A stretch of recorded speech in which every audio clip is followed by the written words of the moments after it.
Kajian Kitab.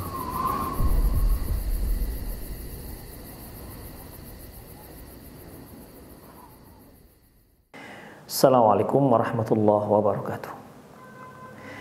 Innal hamdalillah nahmaduhu wa nasta'inuhu wa nastaghfiruh wa na'udzu billahi min syururi anfusina wa sayyiati a'malina may yahdihillahu fahuwal muhtad wa may yudlil falan tajida lahu waliyyan mursyida. Asyhadu la ilaha illallah wahdahu la syarika lah wa asyhadu anna Muhammadan abduhu wa rasuluh alladzi la nabiyya ba'dah. Wa qala Allah subhanahu wa ta'ala ya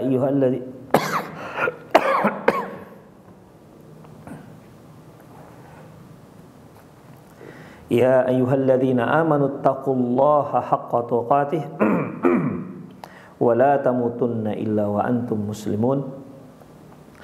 Wa qala azza man qala ya ayyuhalladzina amanu taqullaha wa qulu qawlan sadida yuslih lakum a'malakum wa yaghfir lakum dhunubakum wa man yuti'illaha wa rasulahu faqad faza fawzan 'azima.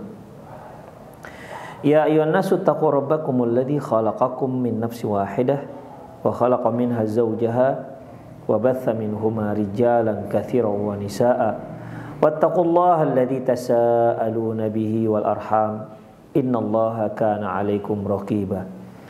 Amma ba'du, nastaqal hadithi kitabullah wa khairal hadi hadi Muhammad sallallahu alaihi wasallam wa syarrul umur muhdatsatuha wa kullu muhdatsatin bid'ah wa kullu bid'atin dhalalah wa kullu dhalalatin finnar. Kaum muslimin dan kaum muslimat, para pemerhati Roja TV dan pendengar radio Roja dimanapun Anda berada, alhamdulillah kembali kita bertemu dalam pembahasan perjalanan setelah kematian. Ikhwah, kita sudah sampai pada pembahasan tentang mizan, yaitu timbangan. Sebagaimana yang sudah kita jelaskan bahwasanya nanti di hari kiamat Allah akan letakkan timbangan untuk menimbang amal kebaikan manusia. Dan timbangan yang dimaksud yaitu timbangan yang hakiki. Dia memiliki dua daun timbangan, ya. Dari sana akan terlihat siapa yang lebih banyak amalan kebaikannya dan siapa yang lebih banyak amalan keburukannya. Dan tidak ada satu amalan pun yang tidak ditimbang oleh Allah Subhanahu wa ta'ala. Tidak ada satu kebaikan dan keburukan pun yang terluput dari Allah Subhanahu wa ta'ala. Ahli sunnah wal jamaah mengartikan bahwasanya, meyakini bahwasanya timbangan yang Allah Subhanahu wa ta'ala maksud baik dalam Al-Quran maupun dalam sunnah Rasulullah sallallahu alaihi wasallam adalah timbangan yang hakiki, bukan makna majasi sebagaimana yang telah kita jelaskan pada pertemuan yang lalu. Ikhwati fiddin, a'azinallahu wa iyyakum. Selanjutnya, apa yang akan ditimbang? Apakah yang akan ditimbang nanti di hari kiamat? Mengenai malladzi yuzanu fil mizan, apa yang akan timbang di hari kiamat nanti? Ikhtalafa ahlul ilmi fil mauzuni fi dzalikal yawm ma'ala aqwal. Para ulama berbeda pendapat tentang apa yang nanti ditimbang di hari kiamat. Objek yang akan ditimbang itu apa? Manusianya kah? Atau amalannya kah? Ya, hanya amalan saja, manusia tidak, atau bagaimana? Atau manusianya yang diletakkan di atas daun timbangan, atau bagaimana? Inilah yang akan dibahas pada pertemuan dan kesempatan kali ini. Para ulama berbeda pendapat tentang masalah ini. Yang pertama, pendapat yang pertama yaitu annalladzi yuzanu fi dzalikal yawm al-a'malu nafsuha. Bahwasanya pendapat pertama yaitu bahwasanya yang ditimbang itu adalah amalan itu, amalannya, bukan orangnya. Yang ditimbang adalah amalannya, bukan orangnya. Apakah dia amalan baik atau amalan buruk? Kedua-duanya akan ditimbang oleh Allah Subhanahu wa taala. Wa annaha tujassamu wa tudha'u fil mizan.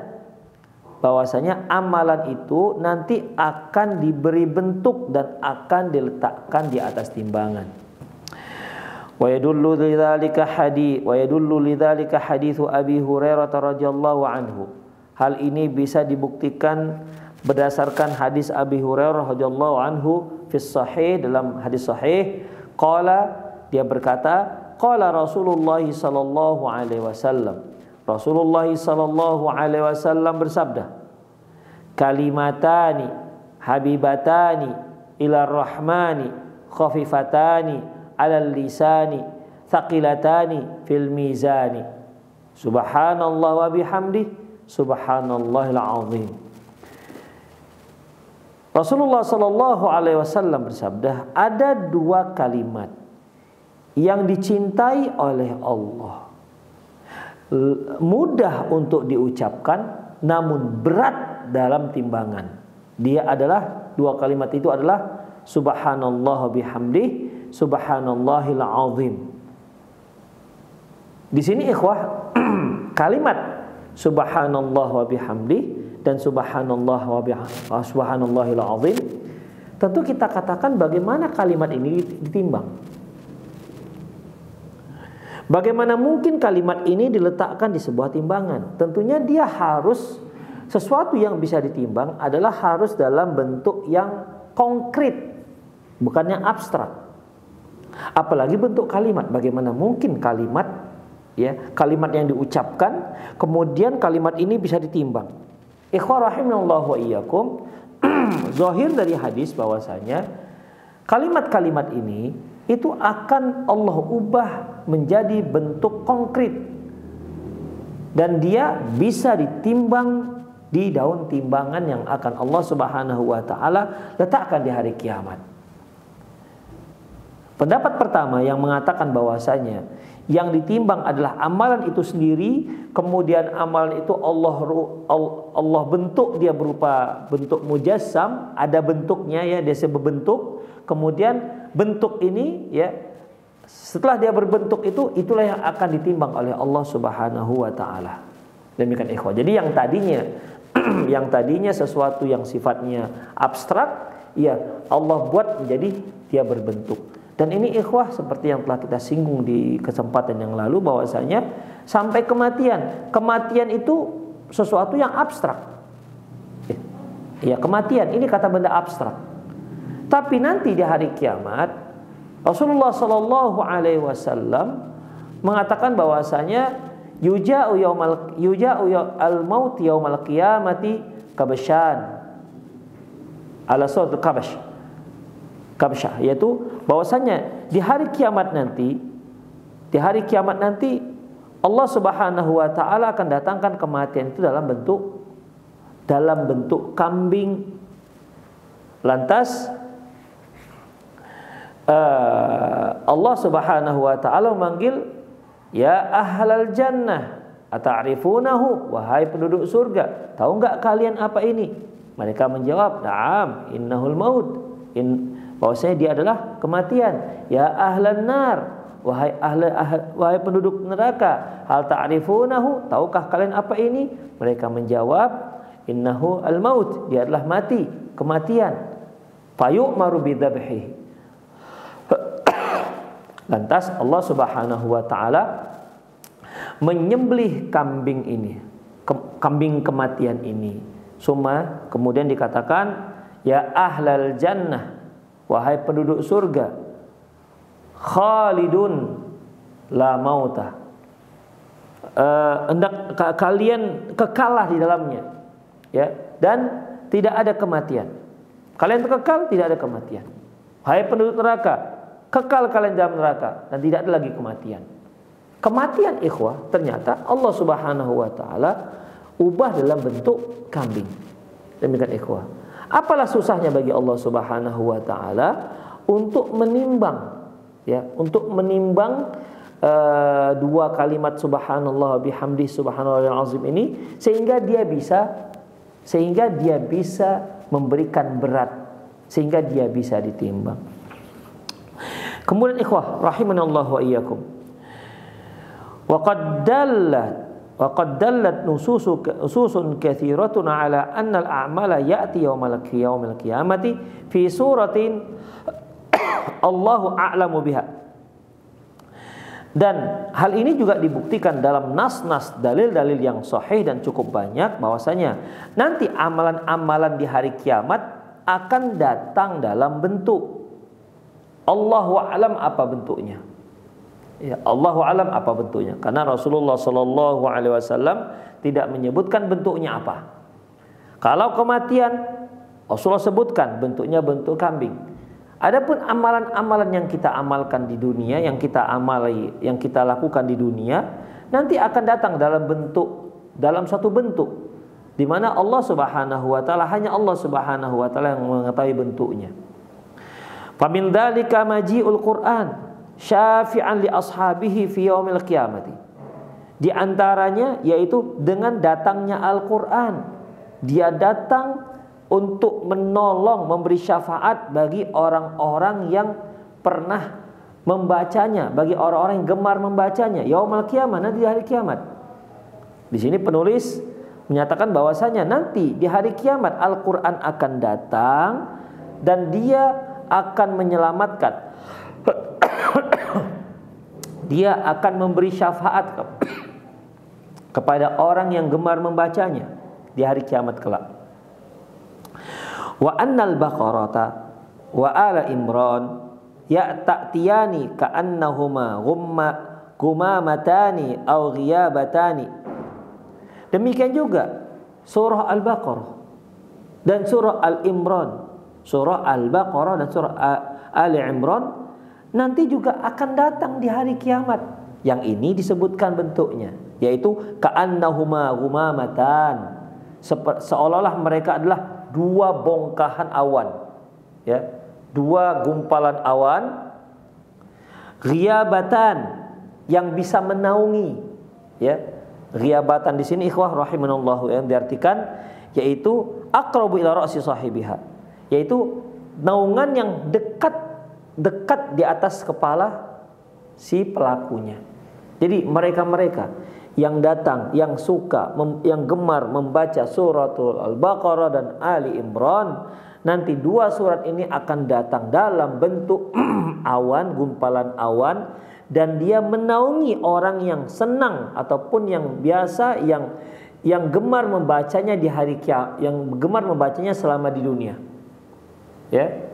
Jadi mereka yang gemar membaca surah Al-Baqarah, gemar membaca Al-Imran, nanti surat Al-Imran dan Al-Baqarah ini akan datang di hari kiamat dalam bentuk awan, dua gumpalan awan yang akan menaungi orang yang gemar membacanya semasa di dunia. Au firqani minat tayri sawaf tuhajjani an ashabihima, atau dalam bentuk dua kelompok burung, ya, dua kelompok burung yang bersaf dan mereka akan membela sahabatnya, yaitu orang yang membacanya. Demikian ikhwah. Jadi dalam hadis ini akan dijelaskan bagaimana bentuk daripada Al-Baqarah dan Ali Imran tersebut. Hal ini ikhwah tercantum dalam hadis Nabi sallallahu alaihi wasallam. Wa fi sahihi Muslimin, dalam kitab Sahih Muslim, an Abi Umamah, dari Abi Umamah, qala, dia berkata, sami'tu Rasulullah sallallahu alaihi wasallam yaqul, aku pernah mendengar Rasulullah sallallahu alaihi wasallam bersabda, Iqra'ul Qur'an, kalian bacalah Al-Qur'an, fa innahu ya'ti yaumal qiyamati syafi'an li ashabihi, karena sesungguhnya Al-Quran itu akan datang di hari kiamat nanti, akan memberikan syafaat kepada sahabatnya. Siapa ini sahabatnya? Yaitu sahabat Al-Quran. Siapa sahabat Al-Quran? Yang gemar membacanya ketika dia di dunia. Itulah sahabat Al-Quran. Sesungguhnya Al-Quran itu akan datang di hari kiamat untuk memberikan syafaat kepada sahabatnya. Iqra'u zahirawaini, Iqra'u az-zahirawaini, kalian bacalah dua zahirawaini. Zahirah ini ikhwah, yaitu dua hal yang sangat terang sangat putih dan cemerlang. Ya, putih cemerlang. Kalian bacalah 2 surat yang cemerlang ini. Apa itu? Al-Baqarah was suratul Ali Imran. Al-Baqarah was suratu Ali Imran. Mengapa demikian? Fa innahuma ta'tiyani yaumal qiyamati ka'annahuma ghamamatani wa ghiyabatani. Karena Al-Baqarah dan Ali Imran nanti di hari kiamat akan datang dalam bentuk 2 gumpalan awan yang menaungi sahabatnya. Ingat, sahabat yang dimaksud adalah sahabat, yaitu manusia, orang-orang yang gemar membaca 2 surat ini ketika dia di dunia. Au furqani min tairin sawaf tuhajjani an ashabihima, atau dalam bentuk 2 kelompok burung atau 2 gerombolan atau kelompok burung, di mana burung dua kelompok burung ini mereka datang bersaf-saf dan mereka sengaja datang untuk membela sahabatnya. Demikian ikhwah.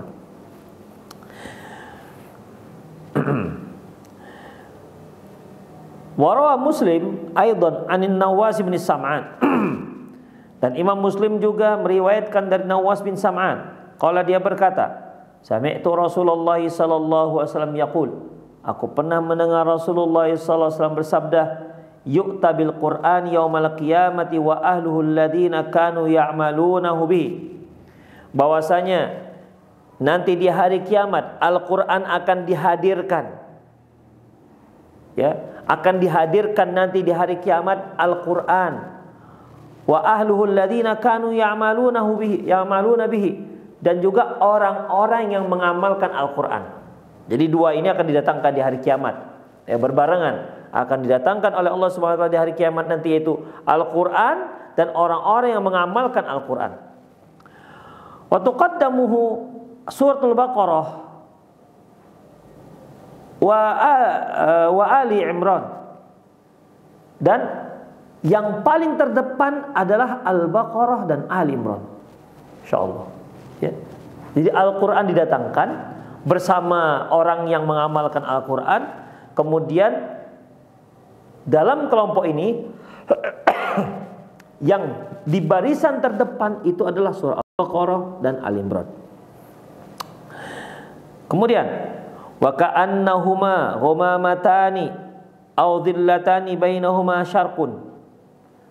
Seolah-olah Al-Baqarah dan Al-Imran inilah 2 awan, ya, 2 awan yang berbarengan, au dhillatan, atau 2 naungan, bainahuma syarqun, di antara dua awan ini, 2 penaung ini ada cahaya. Jadi ikhwah, kalau kita katakan beginilah, yang ini naungan, ini awan Al-Baqarah dan ini awan Ali Imran, maka di antaranya akan ada keluar cahaya. Au ka'annahuma firqani minat tayri sawaf tuhajjani an ashabihima, atau seolah Ali Imran dan Al-Baqarah ini adalah 2 kelompok burung yang bersaf yang akan membela sahabatnya. Demikian ikhwah rahimani Allah wa iyyakum. Jadi pendapat yang pertama ini menyatakan bahwasanya yang ditimbang itu adalah amalan seorang hamba, dan amalan itu nanti Allah Subhanahu wa taala datangkan di hari kiamat dalam bentuk yang tidak diketahui apa bentuknya. Allah yang tahu apa bentuknya, dan itulah yang nanti akan ditimbang di daun timbangan tersebut. Demikian ikhwah rahimanallahu wa iyyakum. Pendapat pertama ini mereka berdalilkan dengan beberapa dalil, di mana ternyata amalan-amalan itu akan Allah Subhanahu wa taala jadikan sebuah bentuk, ubah menjadi sebuah bentuk. Seperti Al-Qur'an, ya, seperti Al-Qur'an. Demikian juga surat Baqarah dan surat Al-Imran. Ini lebih terdepan lagi dari semua Al-Quran. Al-Baqarah dan Al-Imran inilah yang paling membela khusus terhadap sahabatnya yang senang dan suka membacanya suka membacanya di semasa dia di dunia. Demikian ikhwah rahimanallahu wa iyyakum. Demikian juga ikhwah, seperti yang telah kita singgung di kajian lalu bahwasanya puasa juga demikian. Ya, puasa juga demikian. Di mana Rasulullah sallallahu alaihi wasallam mengatakan as-siyamu wal Qur'an yashfa'ani lil 'abdi yaumil qiyamah. Puasa dan Al-Qur'an nanti akan memberikan syafaat bagi sahabatnya, bagi orang yang mengamalkannya di hari kiamat kelak. Yaqulu siyam, puasa akan berbicara, ya Rabb, mana'tuhu ta'am wasyarab. Ya Allah, akulah yang menghalangi mereka untuk makan dan minum, wasyahwah, dan menyalurkan syahwatnya. Akulah yang menghalangi dia melakukan itu semua di siang hari. Fasyafi'ni fih, maka berikan aku izin untuk memberi mereka syafaat.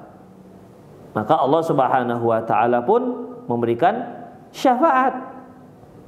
Demikian juga datang Al-Qur'an. Al-Quran datang di hari kiamat dan berkata, ya Rabb, wahai Tuhanku, mana'atuhun naumu bil lail, aku yang menghalangi dia untuk tidur pada malam hari, fasyafi'ni fih, maka berikan aku izin untuk bisa memberinya syafaat. Itulah ikhwah rahimanallahu wa iyyakum. Sebagaimana yang kita ketahui bahwasanya membaca Al-Quran, kemudian melaksanakan ibadah puasa, membaca surah Al-Baqarah dan Al-Imran, ini semua tentunya sesuatu yang sifatnya konkret, sifatnya abstrak. Namun di hari kiamat Allah Subhanahu wa taala ubah dia menjadi bentuk konkret, dan itu bisa ditimbang. Inilah pendapat yang pertama, bahwasanya yang ditimbang di mizan, ditimbangan adalah amalan kebaikan dan amalan keburukan seorang hamba. Kemudian selanjutnya ikhwah,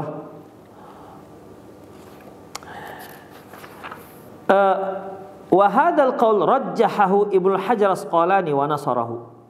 Pendapat ini yang dirojehkan dan yang dikuatkan oleh Al-Hafiz Ibnu Hajar Asqalani.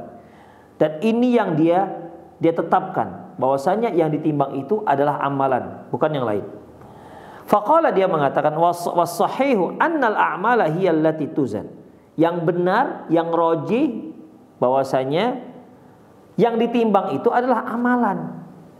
Ya, was-sahih, dan yang benar adalah yang ditimbang itu adalah amalan. Wa qad akhraja Abu Dawud wa Tirmidzi wa sahahu Ibnu Hibban an Abi Darda anin Nabi SAW, sebagaimana yang diriwayatkan oleh Abu Dawud dan Tirmizi dan disahihkan oleh Ibnu Hibban dari Abi Darda radhiyallahu anhu anin Nabi sallallahu alaihi wasallam, dari Nabi sallallahu alaihi wasallam qala, dia berkatakan, ma yudha fil mizan yaumil qiyamati athqalu min husnil khuluq, bahwasanya tidak ada yang paling berat diletakkan di atas timbangan melebihi beratnya akhlak yang mulia, melebihi beratnya akhlak yang mulia. Demikian ikhwah azallahu iyyakum. Kalau kita pikir-pikir, akhlak mulia itu apa?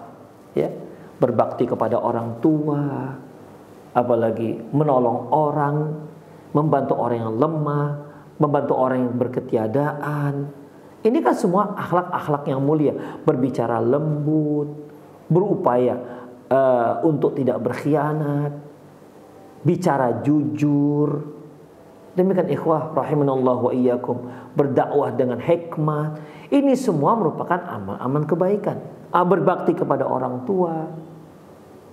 Baik, kalau kita lihat apa yang kita sebutkan tadi, ini amalan namanya, amalan. Tapi amalan ini kan tidak punya berat, ya kan? Kalau kita pikir ini amalan kan nggak punya berat, tapi Allah Subhanahu wa taala akan menimbang amalan-amalan ini, ya, akan menimbang amalan-amalan ini.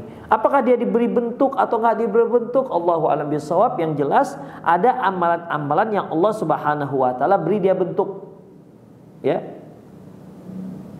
Seperti ini, seperti Al-Qur'an, seperti Al-Baqarah dan Al-Imran. Allah Subhanahu wa taala jadikan dia bentuk. Ada bentuknya. Karena Rasulullah katakan bentuknya bentuk ini, maka kita harus meyakini bentuknya bentuk ini. Adapun yang lain yang tidak disebutkan apa bentuknya, maka kita katakan Allahu a'lam bentuknya bentuk apa. Ya. Allahu a'lam bentuknya bentuk apa. Kalaupun seandainya Amalan tersebut masih dalam bentuk yang abstrak. Bagi Allah mudah saja untuk menimbangnya. Ya kan? Bagi Allah mudah saja untuk menimbangnya. Tidak ada masalah bagi Allah. Kita yang mengatakan bahwasanya kalau kemiskinan gimana dia akan ditimbang? Kan kita, dengan logika kita yang mengatakan seperti itu. Bagi Allah Subhanahu wa taala kalau dia mau timbang kemiskinan bisa. Allah Maha berkuasa melakukan itu. Allah Subhanahu wa taala menimbang perbuatan baik kita kepada orang lain, bisa Allah timbang. Demikian juga berbakti kepada orang tua, bisa Allah timbang. Kenapa nggak bisa? Ya. Baik dalam bentuk yang dikonkretkan maupun dalam abstrak. Apa susahnya bagi Allah Subhanahu wa taala? Intinya adalah ikhwah, yang ditimbang adalah amalan yang dilakukan oleh manusia. Baik amalan kebaikan maupun amalan keburukan. Adapun hadis-hadis yang menyebutkan bahwasanya ada yang Allah Subhanahu wa taala sebutkan dalam bentuk sesuatu, maka kita yakini dalam bentuk sesuatu karena telah dibicarakan oleh Rasulullah sallallahu alaihi wasallam. Tapi yang tidak dibicarakan kepada kita bentuknya apa? Seperti bukankah nanti Allah Subhanahu wa taala akan menimbang bakti kita kepada orang tua? Ya. Bukankah akan Allah timbang juga durhakanya seorang kepada orang tuanya? Ya, akan ditimbang juga. Terus dalam bentuk apa? Kan nggak disebutkan bentuknya apa, ya, nggak disebutkan bentuknya apa. Jadi bagaimana sikap kita? Maka kita katakan sudah ditimbang. Masalah dibentuk nggak dibentuk itu adalah urusan Allah Subhanahu wa taala. Kita nggak bisa bicarakan masalah ini. Mengapa? Karena tidak ada beritanya. Kita hanya bisa menceritakan hal ini kalau ada beritanya. Demikian. Seperti ini. Rasulullah SAW menyebutkan bahwasanya surat Al-Baqarah dan Al-Imran nanti datang dalam bentuk Datang dalam bentuk awan. Ya kita katakanlah seperti itu. Ya, kita katakanlah seperti itu. Ya nggak mungkin kita katakan Rasulullah mengatakan dalam bentuk awan, lantas kita katakan dalam bentuk kambing. Ya, nggak bisa ya kok. Rasulullah mengatakan bahwasanya nanti di hari kiamat Allah akan datangkan kematian dalam bentuk kambing. Ya jangan kita katakan dalam bentuk awan. Kita yakini saja dengan apa yang pernah diberitakan Rasulullah Sallallahu Alaihi Wasallam. Adapun yang tidak ada beritanya dalam bentuk apa, maka kita tidak boleh menyatakan dalam bentuk ini dan dalam bentuk itu. Demikian ikhwah. Ya. Kemudian apakah nanti Allah akan jadikan ini dalam satu bentuk? Ya kita hanya bisa mengatakan kalau ada dalilnya dalam satu bentuk, maka ya kita katakan dalam satu bentuk. Kalau nggak ada dalilnya, maka kita biarkan saja seperti itu. Karena Allah Subhanahu wa taala Maha berkuasa untuk menimbang satu amalan walaupun dia tak berbentuk. Ya, bisa. Kenapa susah? Kita yang nggak bisa menimbangnya. Perbuatan baik, ya, ucapan sopan santun, coba ditimbang ini. Ya logika kita udah nggak bisa kita timbang, nggak bisa ditimbang. Tapi bagi Allah nggak ada yang susah untuk menimbang itu semua. Demikian ikhwah. Jadi intinya bahwasanya pendapat yang pertama ini adalah yang ditimbang adalah amalannya. Pendapat kedua, alladzi yuzanu huwal 'amilu nafsahu. Yang ditimbang adalah orangnya yang mengamalkannya. Jadi kalau tadi yang ditimbangkan misalnya ini seorang anak berbakti kepada orang tuanya, maka baktinya itu kepada orang tua yang akan ditimbang. Adapun pendapat kedua ini bukan baktinya itu yang ditimbang, tapi anaknya ini yang akan ditimbang. Si pelakunya, orang yang mengamalkannya itu yang ditimbang. Ini pendapat kedua. Wa qad dallatin nususu ala anna al-ibadi yuzanuna fi yaumil qiyamati. Bahwasanya bisa dibuktikan dalam nas-nas, dalam dalil-dalil bahwasanya para hamba nanti akan ditimbang di hari kiamat. Fayathqulun fil mizani aw yakhuffun bimiqdari imanihim, maka mereka nanti akan ada beratnya di timbangan kelak dan akan ada ringannya sesuai dengan keimanan mereka. Jadi berat dan ringannya timbangan mereka nanti di hari kiamat terkait dengan keimanannya, terkait dengan amalannya, banyak dan tidak amalannya. Demikian ikhwah. La bidakhamati ajsamihim, bukan dikarenakan besarnya tubuh mereka. Memang ikhwah, kalau kita di dunia ini, kalau kita mau menimbang apa misalnya, menimbang sekarung goni, ya, sekarung beras, tentu bedalah beratnya dengan seplastik misalnya beras. Demikian. Karena lepas pasti yang karung ini lebih besar. Seorang yang tinggi, gemuk, besar, pastilah kita katakan akan lebih berat ketimbang seorang yang kurus, sudahlah kecil, kurus.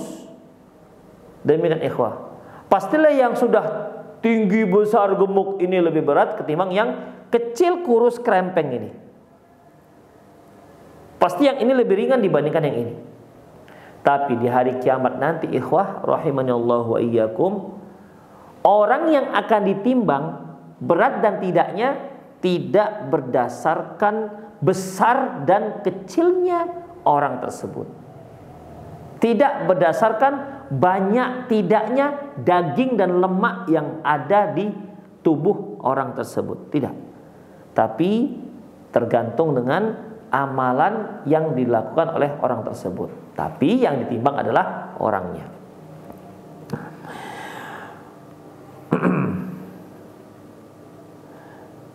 Wa yuthqilun fil mizani wa la aw yakhufuna bi miqdari imanihim la bidakhamati ajsamihim wa kathrati ma alaihim al lahmi wad dahni. Dia akan menjadi berat atau ringan berdasarkan keimanan yang ada di dada mereka, berdasarkan keimanan yang ada pada mereka, bukan dikarenakan besar kecil fisik mereka atau dikarenakan sedikit banyaknya daging dan lemak yang ada di tubuh mereka. Wa fi sahihil Bukhari, dalam hadis sahih Bukhari, an Abi Hurairah radhiyallahu anhu an Rasulillah sallallahu alaihi wasallam. Dalam kitab Sahih Bukhari dari Abi Hurairah radhiyallahu anhu dari Rasulullah SAW, beliau mengatakan, innahu la ya'ti rajulul 'azimus samin yaumal qiyamati, sungguhnya nanti akan datang seorang yang tinggi dan gemuk yaumal qiyamati, di hari kiamat kelak, la yuzan 'indallahi janaha ba'udatin, namun beratnya tidak bisa melebihi beratnya sayap nyamuk. Coba perhatikan ikhwah, mungkin kalau antum melihat nyamuk, ya itu ada sayapnya. Ada nggak di antara kita yang pernah menimbang sayap nyamuk? Yang jelas sangat ringan, ya sangat ringan. Demikian ikhwah. Ya kalau dia sudah kita lepas, kita jatuhkan, dia bisa mendarat ke bumi, berarti dia ada beratnya, ya berarti dia ada beratnya. Tapi kan sangat ringan kalau dia berupa sayap nyamuk. Allah Subhanahu wa ta'ala tidak mengatakan sayap lalat. Allah Subhanahu wa ta'ala tidak mengatakan sayap burung, tidak, tapi sayap nyamuk. Menunjukkan sangat ringannya ikhwah. Tapi ternyata laki-laki yang tinggi, gemuk, besar ini ketika ditimbang dengan sayap nyamuk, maka dia jauh lebih ringan ketimbang sayap nyamuk. Padahal seharusnya dia harus lebih berat tentunya dengan sayap nyamuk. Ya kalau kita lihat sekarang, jangankan sayap nyamuk, dengan mungkin hanya dengan jempol kita saja kita letakkan di timbangan, pasti lebih berat ketimbang sayap nyamuk. Tapi nanti ikhwan, nanti di hari kiamat, orang ini yang tinggi, besar, gemuk ini di timbangan satu daun timbangan, sementara sayap nyamuk di timbangan yang satu lagi, di daun timbangan yang satu lagi, maka sayap nyamuk ini akan lebih berat. Demikian ikhwah. Wa qala, dan beliau mengatakan, iqra'u, silakan kalian baca firman Allah Subhanahu wa taala soal Kahfi ayat 5, fala nuqimu lahum yaumal qiyamati wazna. Ya. Artinya di sini ikhwah, dia tidak punya berat sama sekali, padahal orangnya tinggi besar. Demikian ikhwah rahimanallahu wa iyyakum. Kemudian wa yu'ta birrajulin nahif, birrajulin nahif ad-dha'ifi daqiqus saqaini fa idza bihi yazinul jabal. Dan juga di hari kiamat nanti akan didatangkan seorang laki-laki yang kurus, lemah, kemudian betisnya sangat kecil, betis sangat kecil. Ternyata ketika ditimbang, orang ini lebih berat ketimbang gunung. Luar biasa, ya. Ternyata ketika ditimbang, orang yang kecil, kurus, lemah, betisnya kecil, ternyata ketika ditimbang di hari kiamat itu lebih berat ketimbang gunung.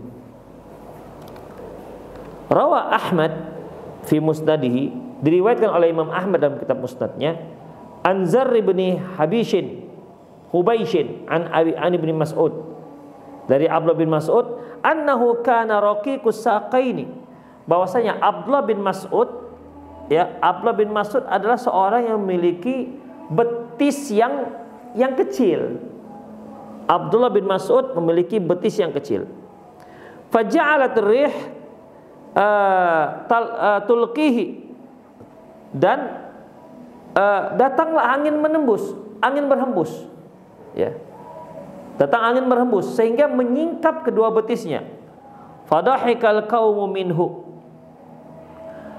Ketika melihat betis Abdullah bin Mas'ud yang sangat kecil ini, orang-orang pada ketawa. Faqala Rasulullah sallallahu alaihi wasallam, lantas Rasulullah sallallahu alaihi wasallam bersabda, mimma tudhikun,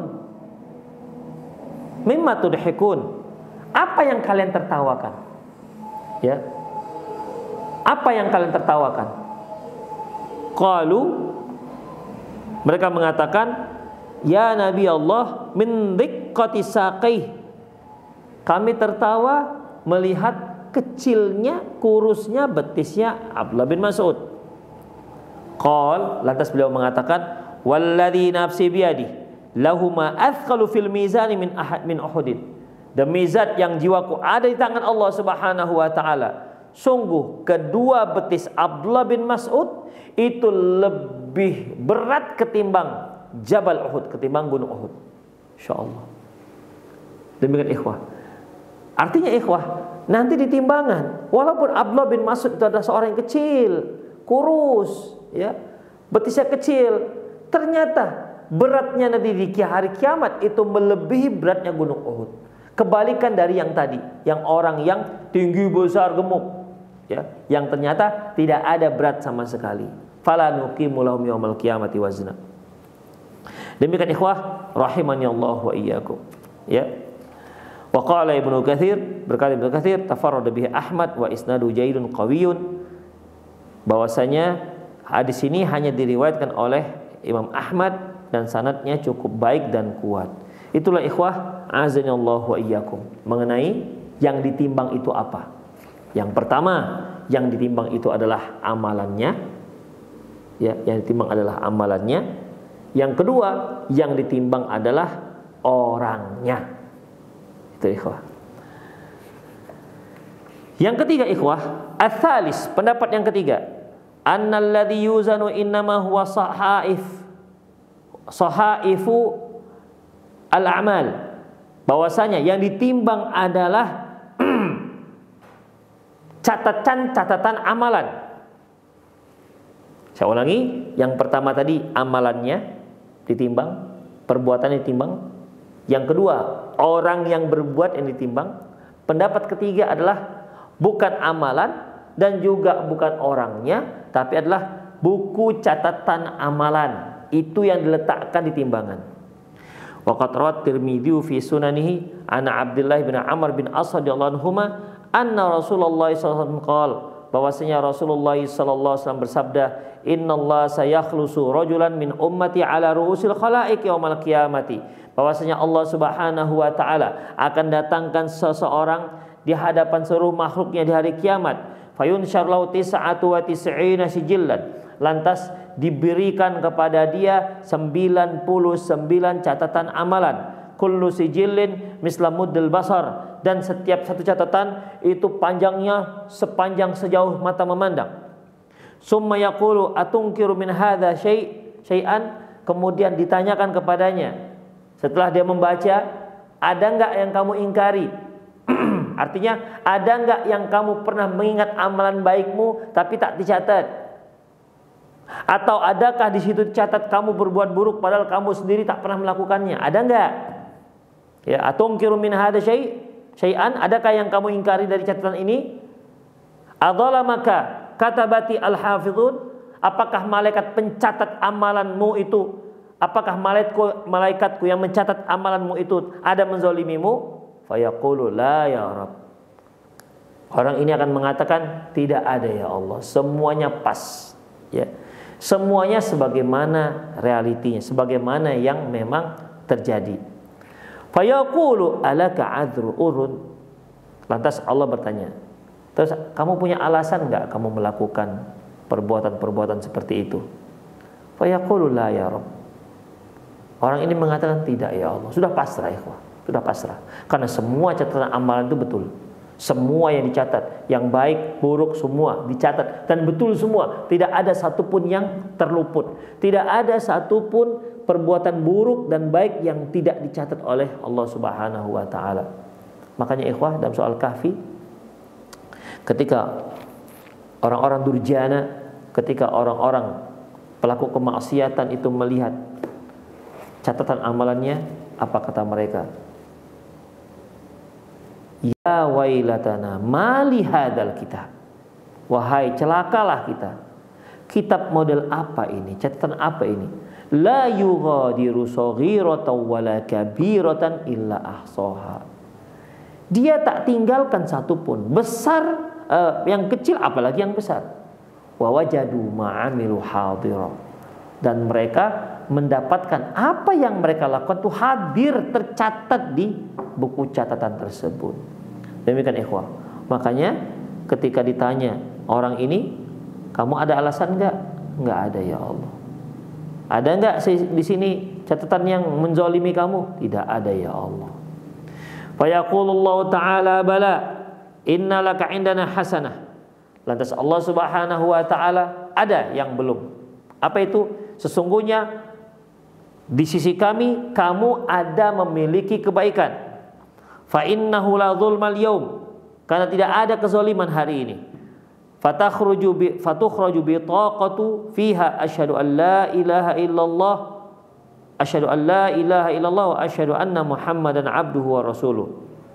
Maka dikeluarkanlah sebuah kartu, yang di kartu tersebut tercantum kalimat asyhadu an la ilaha illallah, aku bersaksi tiada ilah yang berhak disembah kecuali hanya Allah. Wa asyhadu anna Muhammadan abduhu wa rasuluh, dan aku bersaksi bahwasanya Muhammad itu adalah hamba dan utusan Allah. Fayaqulu uhdur wazin, uhdur waznaka, uhdur waznak. Lantas dikatakan, coba mana timbanganmu? Fayaqulu ya Rabb, ma hadhil bitaqah, ma hadhis sijillat. Ya Allah, apalah artinya kartu ini dibandingkan amalan yang sedemikian banyak. Jadi di sini sudah seperti hopeless lah orangnya. Orang mukmin ini sudah hopeless. Dilihatnya banyak sekali perbuatan buruknya. Sudah pasrah, mau tidak mau bilang apa lagi. Makanya ketika Allah Subhanahu wa taala mengatakan kamu masih punya kartu khusus, dia adalah kartu syahadatain. Allah katakan, mana timbanganmu? Kita timbang ini. Orang ini mengatakan, ya Allah, apalah artinya satu kartu ini dibandingkan dengan sekian 99 catatan amalan ini? Ini seperti nggak akan mempengaruhi apapun. Itulah yang disangkakan oleh orang ini. Ya Rabb, ma hadhil bitaqatu ma hadhi sijillat. Ya Allah, apalah artinya satu kartu ini dibandingkan 99 catatan amalan tadi. Fayaqulu innaka la tudlam. Allah mengatakan kamu tidak akan terzolimi. Lantas, ikhwah rahimallahu wa iyyakum, fatudau sijillat fi kiffatin wal bitaqatu fi kiffatin. Sehingga diletakkan catatan amalan yang 99 catatan amalan dengan satu catatan sejauh mata memandang itu di dalam satu daun timbangan. Kemudian kartu yang di dalamnya tercantum kalimat syahadatain di satu daun timbangan. Fatashat sijillat wa thaqulat bitaqah. Ternyata daun timbangan yang isinya adalah 99 catatan amalan itu malah naik dan lebih berat, dan kartu itu yang lebih berat. Demikian. Ternyata lebih berat kartu yang tulisannya ada syahadatain ketimbang 99 catatan amalan ini. Fathaqulatil bitaqatu, dan beratlah, dan bitaqah ternyata berat. Wala yathqul ma'a ismillahi syai'an. Tentunya tidak ada satupun yang lebih berat melebihi daripada beratnya nama Allah Subhanahu wa taala. Inilah pendapat yang ketiga. Wa qatmal Qurtubi ila hadhil qaul. Sungguh Imam Al-Qurtubi mengatakan inilah yang benar. Ya, dia katakan was-sahih annal mawazin tuthqalu bil kutubi fiha al-a'mal maktubah. Bahwasanya yang benar adalah yang ditimbang adalah kitab-kitab ataupun catatan-catatan amalan, ya, yang ditulis dalam catatan buku amalan. Itulah ikhwah rahimanallahu wa iyyakum, 3 pendapat para ulama, ya, yang terkait dengan apa sih objek yang akan ditimbang dengan timbangan ini. Satu mengatakan yang ditimbang adalah amalan solehnya atau amalannya yang ditimbang. Yang kedua mengatakan bukan amalannya, tapi yang ditimbang adalah orangnya, walaupun nanti akhirnya berat dan ringannya terkait dengan keimanannya. Yang ketiga berpendapat bahwasanya yang ditimbang itu adalah catatan amalannya. Catatan amalannya, ya, baik yang terkait dengan 99 catatan amalan maupun ucapan syahadat la ilaha illallah, ya, dalam bentuk kartu. Jadi ada tiga pendapat para ulama. Lantas yang mana yang benar? Yang sahih yang mana? Apakah yang ditimbang itu amalan atau orangnya atau catatannya?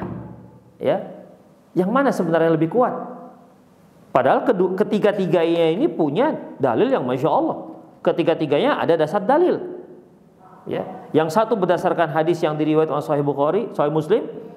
Yang satu berdasarkan hadis yang diriwayatkan oleh Imam Bukhari yang menyatakan bahwa yang ditimbang itu adalah orangnya. Yang satu lagi yang terakhir dengan yang diriwayatkan oleh Imam Ahmad, Imam Tirmidzi, dan hadisnya sahih juga. Demikian ikhwah. Lantas yang terkuat yang mana? Ketiga-tiganya ada dalil.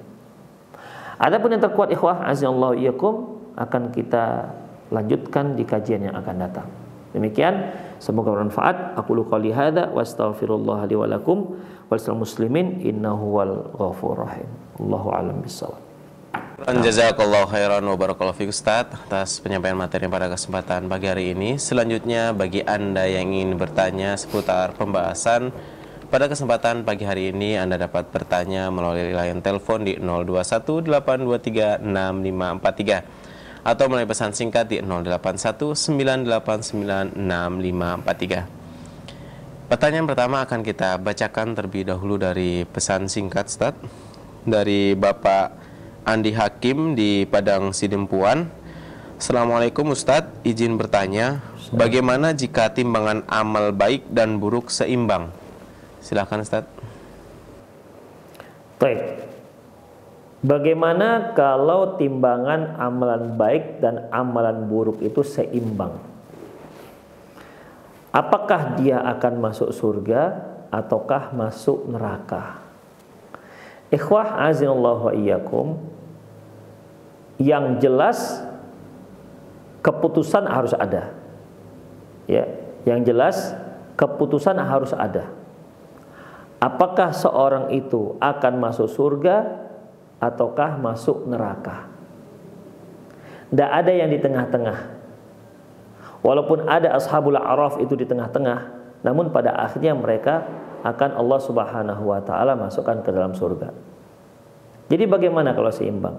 Ikhwah, yang membuat seseorang itu masuk ke surga ataupun ke neraka itu tidak hanya hasil timbangan.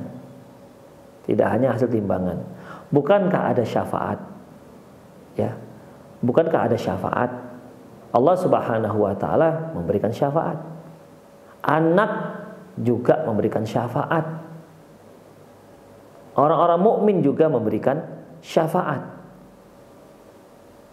Dengan syafaat-syafaat ini maka akan bisa ditetapkan, ya, maka akan ditetapkan bahwasanya dia penduduk dari salah satu daripada kampung ini, apakah kampung surga atau kampung neraka. Itu ikhwah. Jadi walaupun seandainya nih, ya, seandainya benar terjadi akan seimbang antara baik dan buruk, maka di sana ada syafaat. Allahu a'lam bishawab.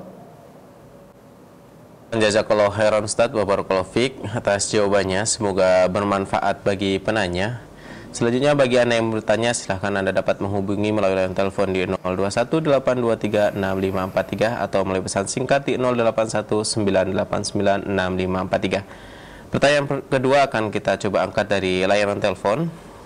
Assalamualaikum. Waalaikumsalam warahmatullahi wabarakatuh. Dengan Ibu siapa dan di mana, Bu? Ini Ibu dari Jambi. Oh ya, silahkan pertanyaannya. Saya begini. Halo Pak Ustaz, Assalamualaikum Pak Ustaz. Mohon maaf Bu, volume televisinya bisa dikecilkan terlebih dahulu. Iya Pak Ustaz, seandainya Pak Ustaz ya, kita kan banyak sekali melakukan dosa, kemaksiatan. Tapi semenjak kita tahu sunnah-sunnah ini kan, salaf ini kan, kita berubah, semua berubah. Salat malamnya jarang tinggal, puasa Senin Kemisnya jarang tinggal, infak, sedekah, ya ibaratnya bersedekah walaupun hanya sedikit-sedikit ini kita pokoknya ditinggalkan semua gitu. Tapikah apakah siksaan atau timbangan itu berat mana Pak Ustadz ya? Apakah berat ke dosa kita itu, apakah besok kita berat timbang amalan kita? Sebenarnya kita itu sudah hijrah semua Pak Ustadz, sudah kita tinggalkan. Bagaimanakah solusinya Pak Ustadz biar kita itu mendapatkan timbangan amalan kita yang baik dan berat di hari kiamat kelak? Amin amin amin. Assalamualaikum warahmatullahi wabarakatuh. Waalaikumsalam warahmatullahi wabarakatuh. Jadi untuk pertanyaannya Ustadz, dulu kita sering sekali berbuat dosa-dosa dan sekarang kita sudah bertaubat dan senantiasa melaksanakan amalan-amalan yang baik yang sunnah ataupun yang wajib dan sudah berubah total. Bagaimanakah nanti kita di akhir hari kiamat, apakah akan berat di timbangan dosa-dosa kita atau di amal-amalan kita, dan bagaimana kiat-kiat agar kita senantiasa menjalankan perbuatan-perbuatan baik?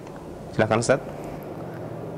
Ikhwah rahimanallahu wa iyyakum, terkait dengan taubat atau kalau yang sedang trendy sekarang ini dengan istilah hijrah. Rasulullah sallallahu alaihi wasallam bersabda, innallaha yaqbalu taubatal abdi ma lam yughargir. Allah Subhanahu wa taala akan menerima taubatnya seorang hamba selama nyawanya belum ditarik, belum dicabut. Wa innallaha yaqbalu taubatal abdi ma lam taghrib asy-syamsu min maghribiha. Dan Allah masih menerima taubat seorang hamba selama matahari belum terbit dari barat. Artinya apapun perbuatan dosa yang dilakukan oleh seorang hamba, sebesar apapun dosanya, sebesar apapun maksiatnya, termasuk perbuatan-perbuatan syirik, apabila seorang hamba melakukan taubat dengan taubat yang nasuhah, taubat yang sebenar-benarnya, memenuhi semua syarat-syarat taubat nasuhah, maka Allah akan ampuni semuanya. Innallaha tawwabur rahim. Innallaha tawwabur rahim. Allah itu Maha penerima taubat dan Maha penyayang. Wa qul li'ibadiyalladzina asrafu ala anfusihim la taqnatu min rahmatillah. Innallaha yaghfiru dzunuba jami'a. Katakan kepada orang-orang yang telah berbuat maksiat terhadap dirinya, Innallaha yaghfiru dzunuba jami'a. Allah akan mengampunkan semua dosa-dosa. Demikian ikhwah. Jadi apabila seorang itu sudah tobat dari dosa-dosanya, Allah Subhanahu wa taala akan hapuskan dosa-dosa itu. Dan Allah akan ganti dengan taubat. Taubat itu merupakan pahala, ikhwah. Ya. Pertaubatan itu saja itu sudah merupakan perbuatan sebuah kebaikan. Jadi dosa-dosa yang telah dia lakukan, ya, itu akan dihapus oleh Allah Subhanahu wa taala. Ya, akan dihapus oleh Allah Subhanahu wa taala. Jadi ibu yang bertanya, jangan khawatir, apabila kita seorang muslim benar-benar taubat pada Allah Subhanahu wa taala, maka dosa-dosa tersebut tidak akan memberatkan lagi perbuatan-perbuatan buruk yang pernah kita lakukan. Walaupun dia tercatat atau ada dalam catatan amalannya, tapi dia tidak lagi membuat berat. Ya, dia tidak akan membuat berat keburukannya. Dia tidak akan membuat keburukannya semakin berat karena dia sudah diampuni oleh Allah Subhanahu wa taala. Dan ketika dia bertobat, taubat itu sendiri itu sudah merupakan suatu amalan yang luar biasa di sisi Allah Subhanahu wa taala. Demikian. Baik para pemirsa Roja dan pendengar Radio Roja dimanapun Anda berada, demikianlah kajian kita di pagi hari ini, ya, terkait dengan apa yang ditimbang di hari kiamat kelak. Ada 3 pendapat. Yang pertama yaitu amalan yang ditimbang, yang kedua yaitu orang yang ditimbang, yang ketiga adalah buku catatan amalan yang ditimbang. Apakah memang ada pendapat yang paling kuat yang harus dirojihkan dari 3 pendapat ini, ataukah bagaimana? Dan ketiga-tiganya memiliki dalil yang kuat. Insya Allah masalah ini akan kita lanjutkan di kajian yang akan datang pada kesempatan yang akan datang. Semoga Allah Subhanahu wa taala mudahkan kita untuk menyelesaikan masalah ataupun pembahasan ini. Demikian saya undur diri, lebih dan kurang mohon maaf. Aku qouli hadza wa astaghfirullah li wa lakum wa lisal muslimin innahu wal ghafurur rahim. Assalamualaikum warahmatullahi wabarakatuh.